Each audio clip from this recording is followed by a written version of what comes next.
Parents మెచ్చిన university సంకల్ Chand Patel university Gujarat. నేను ఎవరిని ఇంటర్వ్యూ చేసిన ఈ క్వశ్చన్ మాత్రం కంపల్సరీ అడుగుతానమ్మా. గతంలో ఉన్నటువంటి సిచ్యువేషన్స్ ఇప్పుడు కాదు, ఇప్పుడున్నటువంటి పరిస్థితులు అప్పుడు లేవు అనుకున్నప్పుడు కమిట్మెంట్లో లేకుంటే కాంప్రమైజ్ అవ్వాలను మీటూ మూమెంట్లు ఇవన్నీ వచ్చాయి అనేది ఉంటుంది కదా. ప్రతిసారి ఇలాంటి ఇష్యూ వచ్చినప్పుడల్లా అప్పుడు ఎందుకు చెప్పలేకపోయారు, ఇప్పుడు ఎందుకు బయటకు వస్తున్నారు, అప్పుడేమో యాక్సెప్ట్ చేశారు, ఇప్పుడేమో బయటకు వచ్చి మాట్లాడితే వచ్చే లాభం ఏంటి, వాళ్ళని ఎందుకు డిఫేమ్ చేయాలి, ఇలాంటివన్నీ మళ్ళీ ఇంకొక వాదన కూడా వస్తూ ఉంటుంది కదా. సుధమ్మ గారు 40 ఏళ్ల నుంచి సరే అప్పుడు అమ్మా నాన్న తోడుండేవాళ్ళు వచ్చేవాళ్ళు, ఆ తర్వాత ఎప్పుడైనా అరే నేను ఫిట్ అవ్వట్లేదు ఇంకా వెళ్ళిపోవాలి అలాంటి సిచ్యువేషను, లేదు ఇలాంటి ఫోర్స్ ఎక్కువ అయిపోతుంది నా వల్ల కావట్లేదు అనేదో, తప్పనిసరి పరిస్థితుల్లో కాంప్రమైజ్ అవ్వాలి అనేవాళ్ళు. చాలా వరకు ఓల్డ్ హీరోయిన్లు అప్పుడు అమ్మలు క్యారెక్టర్ ఆర్టిస్ట్ చేసిన వాళ్ళు అర్ధరాత్రులు వస్తారు, డోర్లు కొడతారు, ఇలాంటివన్నీ ఈ మధ్య కాలంలో మాట్లాడుతున్న వాళ్ళు ఉన్నారు కదా. What is your response? మీరు అడ్వాంటేజ్ తీసుకోవడానికి ఛాన్స్ ఇస్తున్నారు కాబట్టి వాళ్ళు అడ్వాంటేజ్ తీసుకుంటున్నారు. ఇప్పుడు ఒక బ్యాగ్ ఉందమ్మా, ఒక ఇప్పుడు ఈ జనరేషన్కే నేను వస్తాను, ఒక సిమ్ కార్డు ఇస్తున్నారు, ఒక మొబైల్ ఫోన్ ఒక స్మార్ట్ ఫోన్ తీసుకుంటున్నారు, దాంట్లో ఎంత కెపాసిటీ ఉందో అంత కెపాసిటీ మీరు పెట్టగలుగుతారు. కాంటాక్ట్స్ ఎన్ని ఉండాలో అంతే పెట్టగలుగుతారు. మెమరీ ఎక్కువైపోయిందని మెమరీ ఎక్కువైందని మీరు ఏం చేస్తున్నారు, వార్నింగ్ ఇస్తుందని తెలుసుకుంటున్నారు కదా. ఆఫ్టర్ ఆల్ ఒక చెడిపోయే వస్తువుకు అది తెలుసున్నప్పుడు 6 సెన్స్ ఉన్నవాళ్ళు మీకు ఎందుకు ఆలోచించలేకపోతున్నారు, మీరెందుకు వాళ్ళకి అడ్వాంటేజ్ ఛాన్స్ ఇచ్చారు? ఎదురు తిరిగి ఉంటే మీకు జరగదని, లైఫ్ ఉండదని భయపడడం వల్ల ఆఫర్స్ పోతాయి, నేను ఇక్కడే నిలదొక్కు కావాలనుకున్నాను, అందరినీ ఎదిరించి వచ్చాను అని అనుకునే వాళ్ళు చాలామంది ఉన్నారు. అప్పట్లో మమ్మల్ని డైరెక్టర్స్ కొట్టేవాళ్ళు. ఇందాక ఒక మాట చెప్తాను, నేను బాలచంద్ర గారు ఇప్పుడు నేను కోట్లు సంపాదిస్తున్నాను, లక్షలు సంపాదిస్తున్నాను, ఆయనకి ఇవ్వట్లేదు కదా. లేదు, ఏనాడు ఇచ్చేనా? వాళ్ళ పేరు చెప్తున్నాను. వాళ్ళ దగ్గర మేము వాళ్ళు ఎలా ఉండాలని నేర్చుకున్నాం, కానీ వాళ్ళు మీద చెయ్యి మీద వేసేసి వాళ్ళతో బయటకు తిరిగేటప్పుడు బాగానే ఉంది, మిగతాదన్నీ చేసేటప్పటికి అసహ్యం ఉంది అని వాళ్ళ మీద ఎందుకు రివర్స్ అవుతారు? వాళ్ళు జోక్ చేశారంటే ఖచ్చితంగా ఖండించండి. అక్కడే మీ లిమిట్ దాటనియకండి, మీరు లిమిట్ దాటకండి. మీ కంఫర్టబిలిటీ ఏంటో నేను ఉంటాను అంటారు. అమ్మ మిమ్మల్ని కళ్ళు చూసి నేను మాట్లాడతాను, అలాగే ఇప్పుడు మీరు మైక్ పెట్టుకున్నారు, మొబైల్ పెట్టుకున్నారు, వాచ్ కట్టుకున్నారు, ఒక గాజులు వేసుకున్నారంటే నా కళ్ళు అలా తిరుగుతుంది, బాగానే ఉంది కదా అని తిరుగుతుంది. నేను డ్రాయర్ ఇంతే వేసుకుని తిరుగుతాను, వాడు చూసాడని అంటే వాడు తప్ప నీ తప్ప, అది నేను చించపరిచట్లా. మనం ఉండేదాన్ని బట్టి ఉంది. ఒక బ్యాగ్ ఉంది, దాంట్లో ఎంత పెట్టగలుగుతారో అంతే పెడతారు. సూట్ కేసు పెట్టాల్సింది బ్యాగ్లో పెడితే ఎలాగా? సూది దారం ఉందమ్మా. పాత మనిషిలాగానే ఒక అధిక మాట్లాడుతున్నానని నేను చెప్పట్లే. సూది దారి ఇవ్వకుండా దారం దిగుతుందా?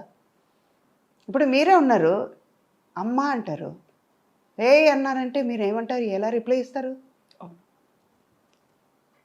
మనం ఇచ్చేదాన్ని బట్టి. ఒక గోడకి బాలు కొడుతున్నాం, ఎంత ఫోర్స్గా కొడతామో అది తిరిగి నా దగ్గరికే వస్తుంది.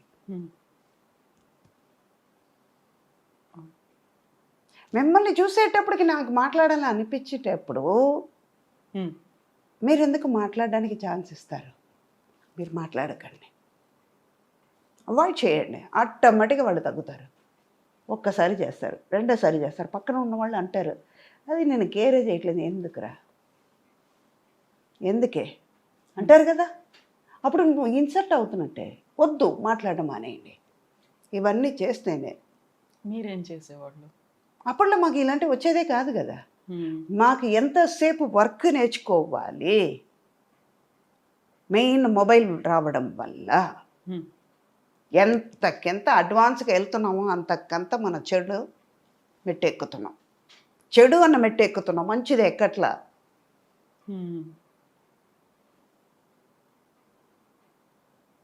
అనిపిస్తుందా ఇది కరెక్ట్ పాయింటా? నా వరకే అది కరెక్ట్ పాయింటే. కాకుండా మిమ్మల్ని ఓల్డ్ స్కూల్ అంటారు, అది మీరు చెప్పాల్సిన అవసరం లేదు. నా ఓల్డ్ స్కూల్ నాకు మంచిది, అది నాకు ఇష్టం. ఓల్డ్ స్కూల్గా ఉండడం నాకు ఇష్టం, దానివల్ల నేనే పోగొట్టుకోలే. ఇలాగే ఉంటా. అలాగే ఉండండి. ఆ అడమెంట్సీ నాలో ఉంటుంది. హా. అది నాకు అందంగా కనిపిస్తుంది. నాకు అదే కదా కావాలి. మ్మ్.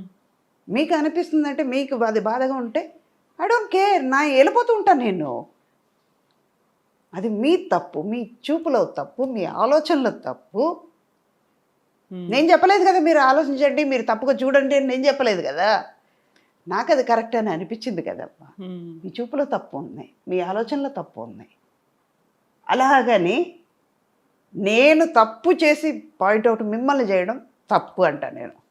అదే సుధావే, నేను ఇది మాట్లాడతాను అది మాట్లాడతానంటే తప్పు నా వైపు పెట్టుకుని ఎదటి వాళ్ళని పాయింట్అవుట్ చేయకూడదు.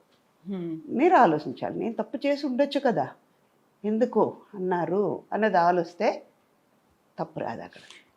ఇన్ని చెప్పారు, మీరెందుకు అవకాశం ఇచ్చారు, మీరెందుకు ఇమ్మీడియట్గా రియాక్ట్ అవ్వలేదు, ఇవన్నీ చెప్పిన తర్వాత మీరెందుకు పక్కకి వెళ్ళిపోయలేదు, మీరెందుకు వాయిస్ ఇవ్వలేదు ఆ టైంలోనే అనుకున్నప్పుడు ఇవన్నీ మీరు మాట్లాడుతున్నారు అనుకుంటే యూజువల్గానే ఒక మహిళకి ఇంకో మహిళే కదా సహాయం చేయాల్సింది, మా వాయిస్ తనే కదా సపోర్ట్ చేయాల్సింది, వినాల్సింది. అలా కాకుండా ఏంటి మమ్మల్ని తప్పు పడుతున్నారేంటి సుధా గారు అన్న వాళ్ళకి ఏం చెప్తారు? అది వాళ్ళ మీద తప్పు ఉండుంటే ఎవరి మీద తప్పు అన్నదే ఆలోచించాలి ముందు. ఇద్దరిని కూర్చోబెట్టేసి అడగాలి, డైరెక్ట్గా అడగాలి. ఒక్కళ్ళ మీద ఇమ్మీడియట్గా చెప్పకూడదు, రెండు వైపులు చూసి మాట్లాడాలి. ఒక్కళ్ళు ఇది చెప్పేశారా అంటే కళ్ళు మూసుకుని నమ్మకూడదు. ఎక్కడో చిన్న తప్పు జరిగి ఉండొచ్చు, ఎందువల్ల జరిగింది, ఎవరి వల్ల జరిగింది అన్నది తెలుసుకుని మాట్లాడితే ఫ్యాక్ట్ ఏంటో తెలియాలి.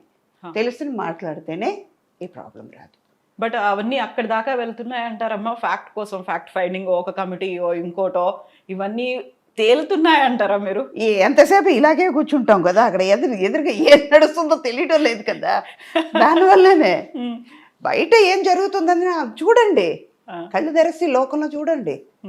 ఇందాక నేను యూట్యూబర్స్ వాళ్ళకి చెప్పాను కదా, సేమ్ అదే. బయట ఎన్నో జరుగుతున్నాయి, అవన్నీ చూపించండి. టాలెంటెడ్ కిడ్స్ ఎంతమంది, ఒక్కొక్క ప్రోగ్రామ్ వాళ్ళు పాడుతా తీయగల పిల్లలు ఏం పాడుతున్నారు, ఆ డ్యాన్స్ ఏంటి, పిల్లలకి ఏం చేస్తున్నారు, ఆ టాలెంట్ మీరు ఎంకరేజ్ చేయండి, అది చూపించండి. ఎవడో ఏదో చేశారు, ఈవిడ ఇది చేస్తుంది, అదంతా ఎందుకు?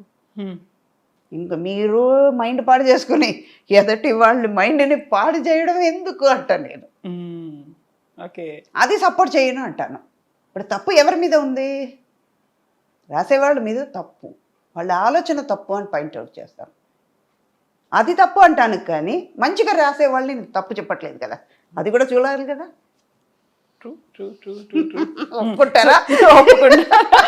ఇన్నేళ్ళు మీ అంతటా మీరే డబ్బింగ్ చెప్పుకోవడం, అన్ని లాంగ్వేజెస్లో మీరు చెప్పుకోవడం మోస్ట్ కష్టం అనిపించింది ఏముంది? అలా నాకు కొంచెం మలయాళంలో అనిపించింది, నాలుక తిరగదు కదా. తమిళ్ సిమిలారిటీ ఉంటుంది. మొన్న ఈ మధ్య ఉపేంద్ర గారు నేను ఒక 7 లాంగ్వేజ్ మూవీ కబ్జా చేసాం. తెలుగు చేశాను, తమిళ్ చేశాను, కన్నడ చేయలేను. కన్నడలో డైలాగ్ నేను మాట్లాడాను. చంద్రు గారితో నేను అన్నాను, సార్ నాకు అది రావట్లేదు, కరపడ అంటుంది, నా వల్ల కాలేదు, అక్కడ డబ్బింగ్ పెట్టుకున్నాను. అమ్మ తెలుగు అంత బాగా మాట చెప్పారు కదమ్మా, అదే కదమ్మా అన్నారు.